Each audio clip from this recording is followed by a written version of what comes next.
Primera y segunda a los Corintios. Lección 5. Todo para la gloria de Dios. Para memorizar. Así, si comen o beben o hacen otra cosa, háganlo todo para la gloria de Dios. Primera a los Corintios 10, versículo 31. Sábado. Todo para la gloria de Dios. Los capítulos 8 al 10 de Primera a los Corintios concluyen la discusión de los capítulos 5 y 6 acerca de la sexualidad y presenta al mismo tiempo las respuestas de Pablo a preguntas específicas formuladas en una carta que había recibido de los Corintios. Estas respuestas dominarán el resto de 1 a los Corintios. El contenido y la naturaleza de Primera a los Corintios 7 indica que la inmoralidad sexual y la idolatría son temas relacionados. De hecho, a menudo son mencionados juntos en el Nuevo Testamento. La principal preocupación de Pablo en los capítulos 8 a 10 es la cuestión de la idolatría. El apóstol afirma que los cristianos deben huir de ambas. La semana pasada vimos que el cristiano puede evitar la inmoralidad sexual, pues es templo del Espíritu Santo. Esta semana veremos que también puede huir de la idolatría al hacer todo para la gloria de Dios.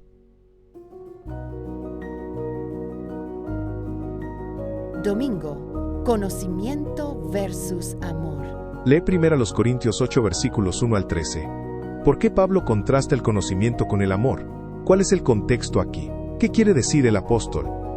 Pablo utiliza el tema de los alimentos ofrecidos a los ídolos, que había dividido a la iglesia de Corinto en 2 grupos, para abordar una cuestión más profunda, la falta de amor por los demás. Algunos creían que su conocimiento sobre la inexistencia de otros dioses les daba derecho a comer carne de animales sacrificados a los ídolos. Pablo llama a estos los fuertes. Por otra parte, quienes se oponían a este comportamiento son designados como los débiles. El apóstol identificó así a los del segundo grupo tal vez porque no habían superado algunas creencias supersticiosas propias de su anterior experiencia pagana. Al ver a los fuertes comiendo alimentos ofrecidos a los ídolos, podrían llegar a la conclusión de que el cristianismo y la idolatría eran compatibles. Por lo tanto, Pablo no quería que los fuertes se convirtieran en un tropiezo para los débiles. La Biblia considera el acto de ingerir alimentos ofrecidos a los ídolos de manera muy negativa. Sin embargo, Pablo no pronuncia declaraciones tan radicales como las que se ven en estos pasajes. Esto se debe a que su principal preocupación es la falta de unidad que podría causar el mal uso del conocimiento. Pablo no critica el conocimiento como algo malo en sí mismo, sino que se opone al tipo de conocimiento que conduce a la arrogancia y la división en la iglesia. El conocimiento sin amor no es verdadero conocimiento en absoluto. El verdadero conocimiento surge solamente cuando uno ama a Dios y es conocido por Él. Pablo argumenta que el conocimiento carente de amor puede convertirse en algo malo. ¿En qué situaciones puede ser realmente malo el conocimiento sin amor?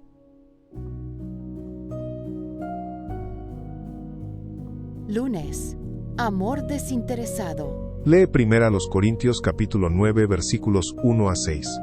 ¿Cómo proporciona este pasaje un ejemplo práctico de lo que significa la abnegación resultante del amor?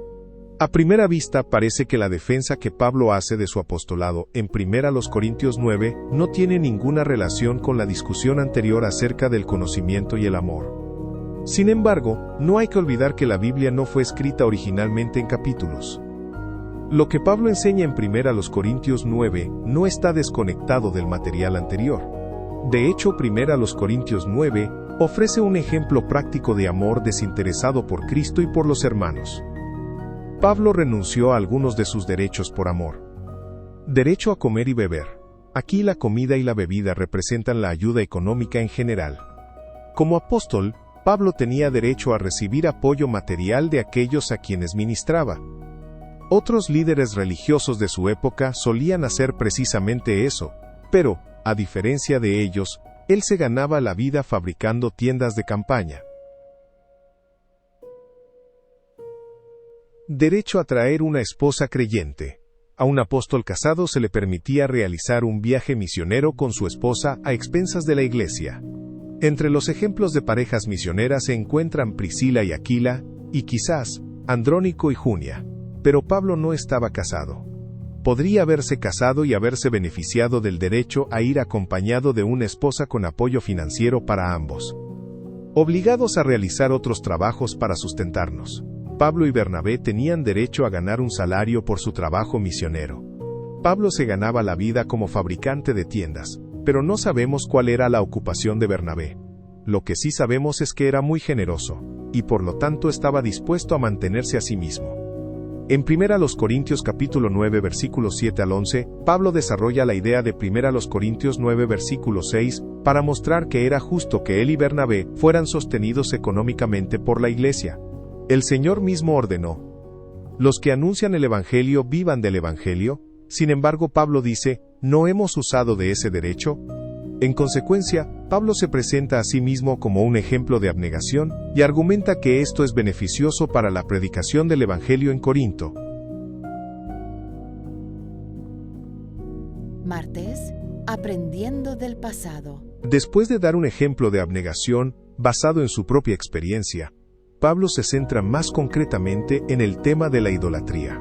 En cierto sentido, 1 Corintios 10 desarrolla la idea de 1 Corintios 9 versículo 27, donde Pablo comenta que se disciplina a sí mismo para no quedar descalificado. Quiere que los corintios sigan su ejemplo, pero Jesús es el modelo por excelencia. Lee 1 Corintios capítulo 10 versículos 7 al 11. ¿Qué pecados cometió Israel en el desierto, y por qué los privilegios que se les concedieron hicieron que esos pecados fueran aún peores? En 1 Corintios 10 versículos 1 al 5, Pablo alude a la historia del pueblo de Dios en el desierto. La referencia a la nube y al mar nos recuerda la conducción, la presencia y la protección de Dios. A su vez, la comida y la bebida representan la provisión hecha por Dios. Pablo se refiere a la experiencia de Israel en la nube y el mar como un bautismo análogo al bautismo cristiano. Del mismo modo, al referirse a la comida y la bebida, Pablo alude a la cena del Señor.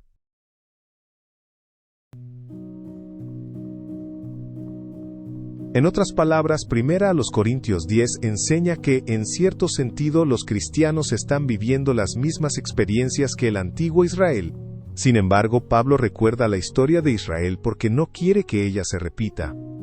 A pesar de todos los privilegios que tenía el pueblo de Dios, muchos de sus integrantes deseaban cosas malas, como la idolatría y la inmoralidad sexual. No es de extrañar, pues, que ello no agradó a Dios. Es fácil señalar con el dedo al antiguo Israel y decir que cometieron faltas graves.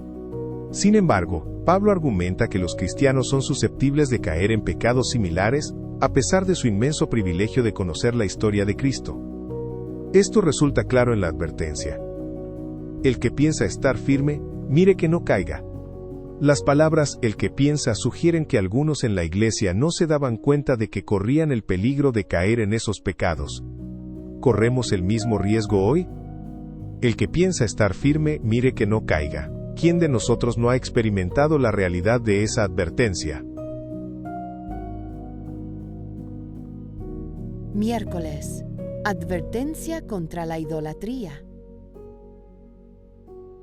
Lee 1 Corintios 10 versículos 5 al 22. ¿Por qué debemos huir de la idolatría? Sin embargo, aunque los cristianos podían comer en casa la carne previamente sacrificada en un templo pagano, la práctica de entrar en los templos paganos y participar en sus festivales estaba claramente prohibida para los cristianos. El criterio es claro: los cristianos pueden comer esa carne en casa porque los ídolos no existen, pero no deben participar en ceremonias paganas porque esto equivale a adorar a los demonios. Participar en rituales paganos equivale a tener comunión con los demonios. Así como participar en la cena del Señor equivale a tener comunión con Cristo. Por lo tanto, Pablo dice: no pueden beber la copa del Señor y la copa de los demonios, no pueden participar de la mesa del Señor y de la mesa de los demonios. Como dijo Jesús: ninguno puede servir a dos señores.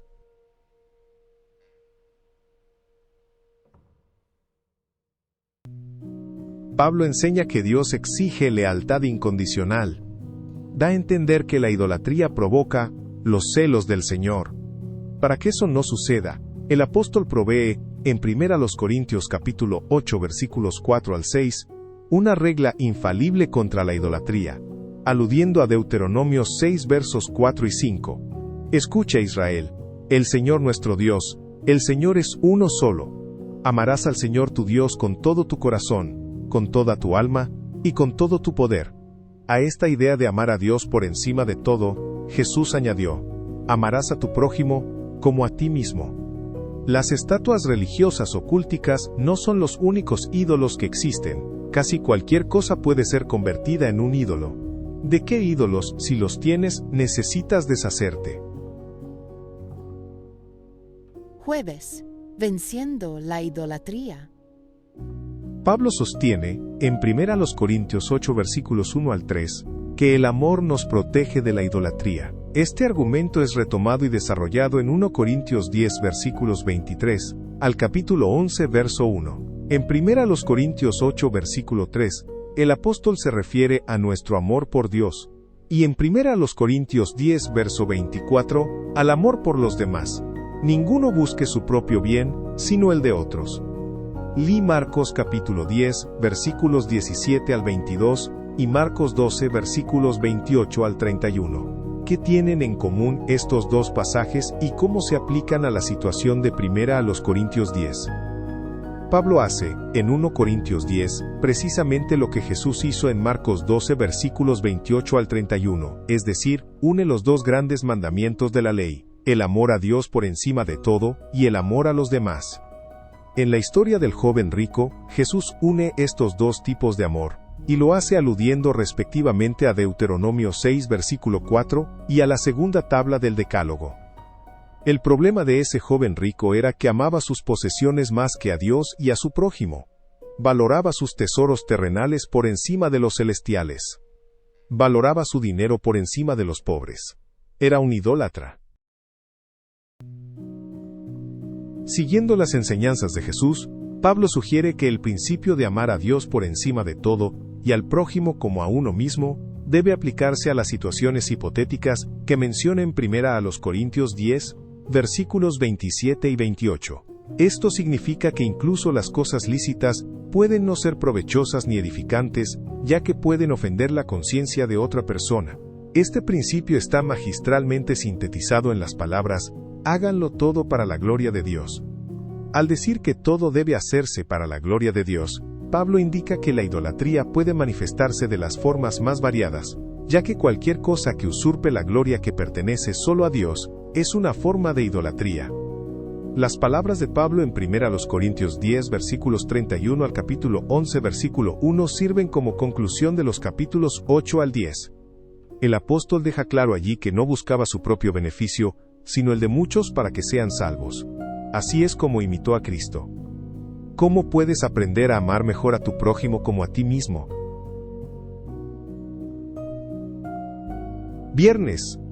Reflexiones adicionales. Pablo instó a sus hermanos a preguntar qué influencia ejercerían sus palabras y hechos sobre los demás, y a no hacer nada, por inocente que fuera en sí mismo, que pareciera sancionar la idolatría u ofender los escrúpulos de los que fueran débiles en la fe. Si pues comen o beben o hacen otra cosa, háganlo todo para la gloria de Dios. Sean sin ofensa a judíos y a gentiles y a la iglesia de Dios. Las palabras de amonestación del apóstol a la iglesia de Corinto se aplican a todo tiempo y convienen especialmente a nuestros días. Por idolatría, él no se refería solamente a la adoración de los ídolos, sino al servicio propio, al amor a la comodidad, a la complacencia de los apetitos y las pasiones. Si ven que al hacer ciertas cosas que tienen perfecto derecho de hacer, estorban el progreso de la obra de Dios, absténganse de hacerlas. No hagan nada que cierre la mente de otros a la verdad. Todas las cosas pueden ser lícitas, pero no todas convienen. Resumen. En el siglo I después de Cristo, Corinto era una ciudad profundamente religiosa, con una mezcla de cultos griegos, romanos y orientales.